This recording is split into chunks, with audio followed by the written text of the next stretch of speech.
Diqqat! Bugungi videomuz har bir nafaqaxo'r uchun o'ta muhim ahamiyatga ega. Agar siz nafaqaxo'r bo'lsangiz yoki oilangizda nafaqaxo'rlar bo'lsa, siz davlatimiz tomonidan ajratilayotgan katta miqdordagi qo'shimcha to'lovdan bexabar qolishingiz mumkin. Chunki iyun oyidan boshlab davlatimiz tomonidan yangi sezilarli miqdordagi maxsus to'lovlar joriy etilmoqda va bu mablag'larni qanday qilib qo'lga kiritishni bilmasangiz, shunchaki o'tkazib yuborishingiz hech gap emas. Shu sababli iltimos hoziroq kanalimizga obuna bo'ling. Videoga like bosing va xabardor bo'lish uchun qo'ng'iroqcha tugmasini ham bosib qo'ying, toki bu muhim ma'lumotlarni hech qachon o'tkazib yubormang. Avvallari bizning davlatimizda nafaqaxo'rlarga beriladigan qo'shimcha to'lovlar asosan muntazam indeksatsiyalar, ya'ni inflyatsiya darajasiga mos ravishda nafaqalarni oshirish orqali amalga oshirilardi. Bunday oshirishlar odatda yiliga bir necha marta belgilangan tartibda avtomatik tarzda amalga oshirilgan. Ko'pgina hollarda nafaqaxo'rlar ushbu o'zgarishlar haqida o'z pensiya jamg'armasi bo'limlaridan xat orqali yoki ommaviy axborot vositalarida e'lon qilingan xabarlar orqali ma'lumot olardilar. Biroq bu o'zgarishlar ko'pincha aholining turmush darajasiga sezilarli darajada ta'sir qila olmasdi. Ayniqsa bozor iqtisodiyotidagi narxlar o'zgarishlari fonida ba'zi toifadagi nafaqaxo'rlar, masalan, uzoq yillar mehnat stajiga ega bo'lgan, ammo past maosh bilan ishlaganlar yoki og'ir ijtimoiy sharoitda yashovchilar mavjud tizimda yetarli darajada qo'llab-quvvatlanmay qolishgan. Ular ko'pincha turli xil subsidiya va ijtimoiy yordamlarga murojaat qilishlariga to'g'ri kelardi. Bu esa o'z navbatida ortiqcha byurokratik jarayonlarni talab qilar edi. Qolaversa ba'zi bir aholi toifalari uchun, masalan, yolg'iz yashayotganlar yoki sog'lig'i sababli qo'shimcha xarajatlarga ega bo'lganlar uchun maxsus yordam turlari yetarli emas edi. Va ko'p hollarda bunday imkoniyatlar haqida ma'lumotlar keng aholi orasida tarqalmagan edi. Endi esa vaziyat tubdan o'zgardi. Iyun oyidan boshlab joriy etilgan ushbu yangi to'lov shunchaki navbatdagi indeksatsiya emas, balki davlatimizning aholini ijtimoiy himoya qilish borasidagi tubdan yangi yondashuvining bir qismidir. Bu aniq maqsadli yordam ko'rsatishga qaratilgan bo'lib, ayniqsa nafaqa miqdori minimal belgilangan darajadan past bo'lgan, shuningdek uzoq yillar davomida vijdonan mehnat qilib, davlat rivojiga o'z hissasini qo'shgan, ammo bugungi kunda moddiy qiyinchiliklarga duch kelayotgan nafaqaxo'rlarni qo'llab-quvvatlashga qaratilgan. Hukumatimizning bu qarori ortida inflyatsiyaning turmush darajasiga ta'sirini kamaytirish, aholining xarid qobiliyatini oshirish va ijtimoiy adolatni ta'minlashdek muhim maqsadlar yotadi. Bu to'lov nafaqaxo'rlarning turmush sifatini sezilarli darajada yaxshilashga qodir bo'lgan real moliyaviy yordamni anglatadi. Ya'ni bu to'lov faqatgina mavjud nafaqalarga qo'shimcha ravishda beriladi va sizning hozirgi nafaqangiz miqdorini kamaytirmaydi. Aksincha uni yanada oshiradi. Bu orqali davlat nafaqaxo'rlarning xavfsiz va munosib hayot kechirishlari uchun doimiy g'amxo'rlik qilishini namoyish etmoqda. Keling, endi ushbu yangi to'lov haqida batafsilroq ma'lumotlarni ko'rib chiqamiz. Kimlarga bu to'lov tegishli? Kimlar tashvishlanmasligi kerak va kimlar esa darhol harakatga kirishishi lozim?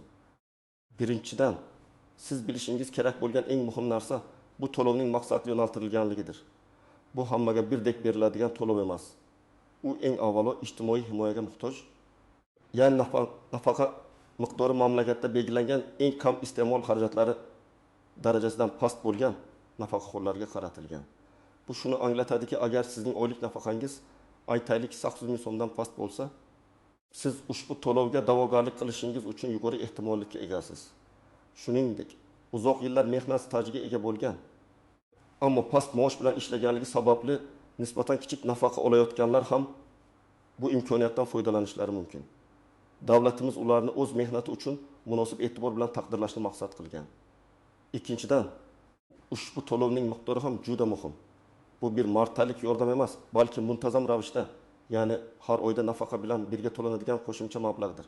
Aytaylik, har bir munosib nafaqaxo'r uchun qo'shimcha 1 million so'mdan 300 ming so'mgacha bo'lgan miqdorda to'lov ko'zda tutilgan.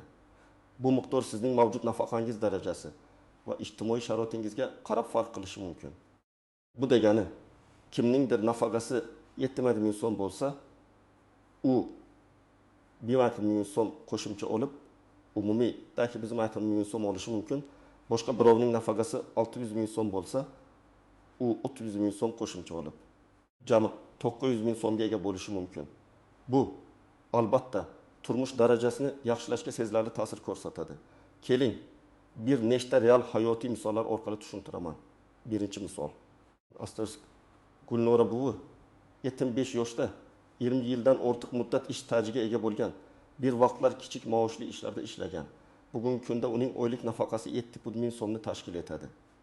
Gulnora buvi yolg'iz yashaydi va uning nafaqasi eng kam iste'mol xarajatlardan past.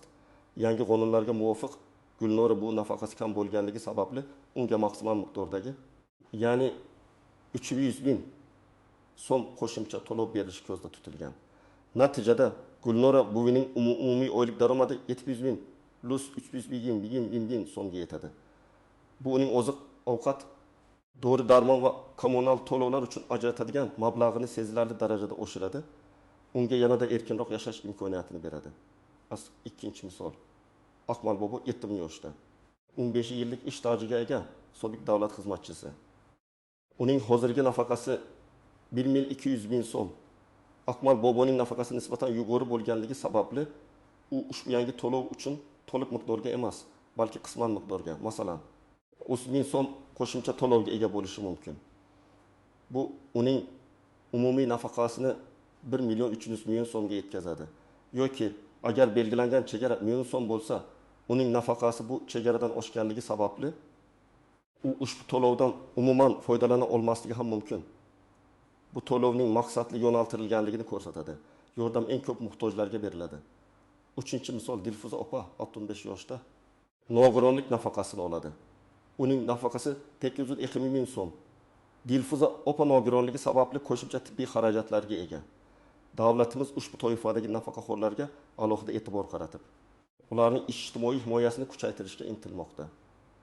Agar uning nogironligi va nafaqa miqdori belgilangan mezonlarga mos kelsa, u ham masalan 200 ming so'm qo'shimcha to'lov olishi mumkin. Bu uning oylik daromadini 1.2 ming so'mga yetkazib, uning dori-darmon xarajatlarini qoplashga yordam beradi. To'rtinchi misol. Ahmadjon amaki, 2 yoshda. U uzoq yillar davomida qishloq xo'jaligida ishlagan, ammo uning rasmiy ish staji unchalik katta emas. Hozirda uning pensiyasi 6.2 ming so'm. Ahmadjon amakining nafaqasi juda kam bo'lgani sababli u eng yuqori miqdordagi. Ya'ni 300 ming so'm qo'shimcha to'lovga loyiq ko'rilishi mumkin. Uning umumiy nafaqasi 9.2 ming so'mga yetadi. Bu kabi misollar bizga yangi to'lovning kimlarga va qanday darajada yordam berishini aniq ko'rsatib turibdi. Kimlar tashvishlanmasligi kerak? Ya'ni kimlar bu to'lovdan foydalana olmasligi mumkin? Agar sizning nafaqangiz belgilangan chegaradan, masalan 1500 ming so'mdan yuqori bo'lsa va sizda qo'shimcha moddiy ehtiyojlar bo'lmasa, ehtimol siz ushbu to'lov toifasiga kirmaysiz. Shuningdek, allaqachon boshqa maxsus imtiyozli dasturlar orqali sezilarli qo'shimcha yordam olib kelayotgan ayrim nafaqaxo'rlar ham ushbu to'lovdan foydalana olmasliklari mumkin. Chunki bu to'lovlar bir-birini takrorlamasligi uchun tartibga solingan bo'lishi mumkin. Ammo bu umidsizlanish uchun sabab emas. Har doim pensiya jamg'armasi bo'limiga murojaat qilib, o'zingizning aniq holatingizni tushuntirish va to'liq ma'lumot olish zarur. Endi esa eng muhim jihatlardan biri qoidalardagi istisnolar. Yashirin qopqonlar va e'tibordan chetda qolishi mumkin bo'lgan nozik jihatlarga to'xtalib o'tamiz. Ushbu to'lovni olishda ko'pincha e'tibor berilmaydigan bir qator muhim tafsilotlar mavjud bo'lib, ularni bilish sizni ortiqcha sarsongarchilikdan va mablag'ni o'tkazib yuborishdan saqlaydi. Birinchidan, bu to'lovning avtomatik ravishda tayinlanishi masalasi. Ba'zi ijtimoiy to'lovlar avtomatik tarzda, ya'ni hech qanday ariza va hujjatlarsiz nafaqa hisobiga qo'shib beriladi. Biroq ushbu yangi to'lovning barcha toifadagi nafaqaxo'rlar uchun to'liq avtomatik bo'lish ehtimoli kamroq. Ayniqsa, nafaqa miqdori aniq chegarada bo'lgan yoki ijtimoiy holati o'zgarib turadigan nafaqaxo'rlar uchun murojaat qilish talab etilishi mumkin. Masalan, agar sizning nafaqangiz ozgina yuqori bo'lsa-da, sizning oilaviy sharoitingiz, masalan, yolg'iz ona yoki nogiron farzandga qarayotganlik qo'shimcha yordamga muhtojligingizni ko'rsatsa, bu holatda siz o'zingiz ariza bilan murojaat qilishingizga to'g'ri keladi. Pensiya jamg'armasi barcha nafaqaxo'rlarning ijtimoiy holat doimiy ravishda kuzatib borishi qiyin bo'lganligi sababli Ayrim hollarda siz o'zingizning muhtojligingizni rasmiy ravishda tasdiqlashingiz kerak bo'lishi mumkin. Bu degani shunchaki kutib o'tirmasdan faol harakat qilish kerak. Ikkinchidan, hujjatlashtirish va ma'lumotlarning dolzarbligi. Agar siz murojaat qilishga to'g'ri kelsa, sizdan bir qancha hujjatlar talab qilinishi mumkin.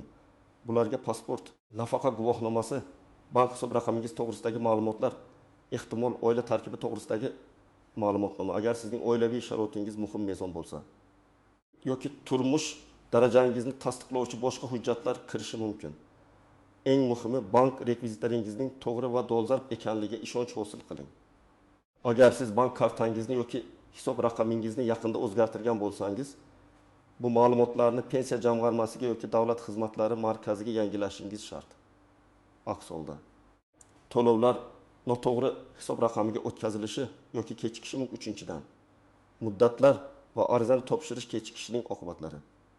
Garchi bu to'lov irmaydan kuchga kirgan bo'lsa-da, agar siz kechikib murojaat qilsangiz, avvalgi oylar uchun to'lovlarni olish imkoniyati haqida aniq ma'lumot olish muhimdir. Ba'zi ijtimoiy to'lovlar retrospektiv tarzda, ya'ni oldingi oylar uchun ham to'lanadi. Ba'zilari esa faqat murojaat qilingan oydan boshlab kuchga kiradi. Bu nuanssiz siz uchun qanday qoida amal qilishini aniqlash uchun pensiya jamg'armasi xodimlari bilan bog'lanish zarur. Hech qachon shoshilinch xulosalar chiqarmang. To'rtinchidan, boshqa imtiyozlar bilan o'zaro ta'sir. Ushbu yangi to'lovni olish sizning boshqa ijtimoiy yordamlar yoki subsidiyalarga bo'lgan huquqingizga qanday ta'sir qilishini bilib olish juda muhimdir. Masalan, kommunal to'lovlar uchun subsidiya olayotgan bo'lsangiz, ushbu yangi to'lov sizning umumiy daromadingizni oshirib, subsidiyaning miqdoriga yoki hatto uni olish huquqingizga ta'sir qilishi mumkinmi? Ko'pincha ijtimoiy yordam dasturlari daromadga bog'liq bo'ladi. Shuning uchun bu masala diqqatga sazovor. Har bir dasturning o'z mezonlari borligini yodda tuting. 5-dan, firibgarlik xavfi. Har qanday yangi ijtimoiy to'lovlar e'lon qilinganda firibgarlar faollashadi. Sizga yangi to'lovni olishga yordam beramiz degan turli xil soxta takliflar bilan murojaat qilishlari mumkin. Hech qachon o'zingizning shaxsiy ma'lumotlaringizni, bank karta raqamingizni yoki PIN kodlaringizni noma'lum shaxslarga bermang. Davlat idoralari hech qachon telefon orqali bunday ma'lumotlarni so'ramaydi. Barcha murojaatlar faqat rasmiy kanallar orqali amalga oshirilishi shart. Bu juda muhim xavfsizlik qoidasi bo'lib, nafaqat bu, balki boshqa har qanday to'lovlar masalasida ham doimo e'tiborli bo'lishni talab qiladi. 6-dan, yashash joyining o'zgarishi yoki vaqtincha xorida bo'lish. Agar siz yaqinda yashash joyingizni o'zgartirgan bo'lsangiz yoki vaqtincha respublikaning tashqarida yashayotgan bo'lsangiz, bu holat to'lovlarni olish jarayoniga ta'sir qilishi mumkin. Yangi to'lovlar mahalliy pensiya jamg'armasi bo'limlari orqali amalga oshirilishi sababli yashash joyingizdagi bo'limga murojaat qilish muhim. Shuningdek, agar siz uzoq muddatga xorijda bo'lsangiz, odatda O'zbekistonning ijtimoiy to'lovlari sizga tatbiq etilmasligi mumkin. Ammo bu borada ham aniqlik kiritish uchun vakolatli organga murojaat qilish zarur. Ba'zi istisnolar bo'lishi mumkin.